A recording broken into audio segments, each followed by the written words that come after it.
good morning, I'm sure. You can tell by my eyes, it is actually morning. I think it's like 10 o'clock or something, I don't know. But we're here on this first class bus service, going to interview the MP or something. Cigarette that's on the floor. And a can of vodka.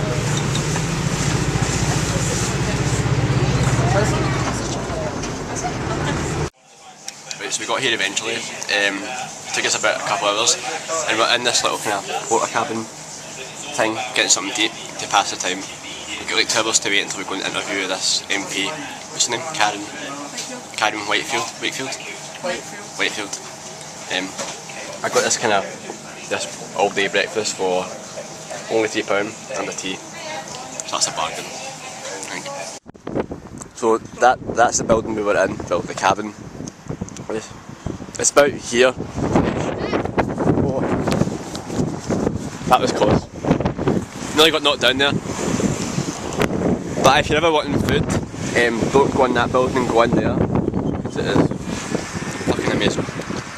So right there is Karen, what's it? Karen Whitefield, whatever. Whitefield, that's a bank, I need to get it. So this is her office, so we're going to go in and interview her.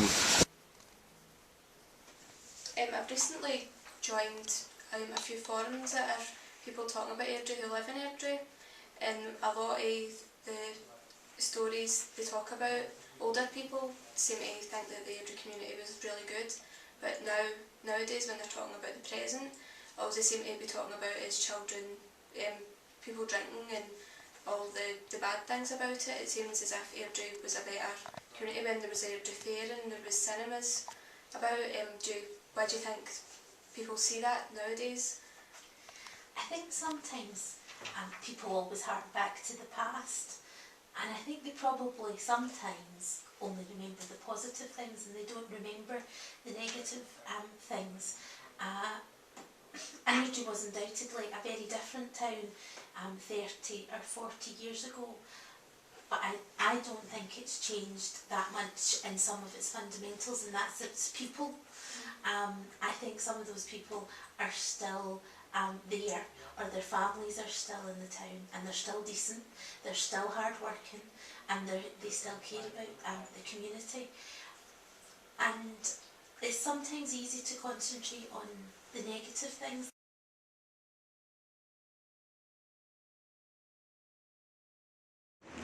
So we're just out at the Parliament building. She was a very nice person, she was quite nice. She answered the questions very well. Exactly the way I was wanting. That's the whole way I want my documentary to be. And she's a very nice person. Karen, if you watched, is it Karen? Yeah. If you watched this, Karen, you're a very nice person. It's a pleasure to chat with you. Well, honour chatting. Now we have the long slug home. Or to honest anyway, it's not home. Hi everyone, my hair's probably a state, but oh well. Right, we're on our way back from doing that interview with Karen Whitefield. We got on the second bus and the bus terminated at a certain point, and then we found out that we're going to have to wait another hour on a bus that takes us back to where we live.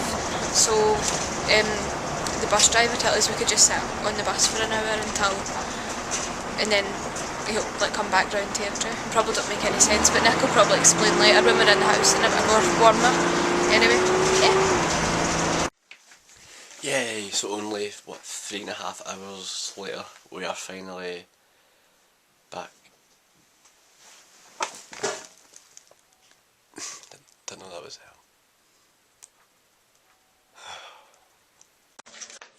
That one. That's good. It's not, it's got squinty eyes, isn't it? Come on. That's amazing. So you drew all the eyes pretty much? It was in 3rd year, so I suppose that's one excuse. That's amazing.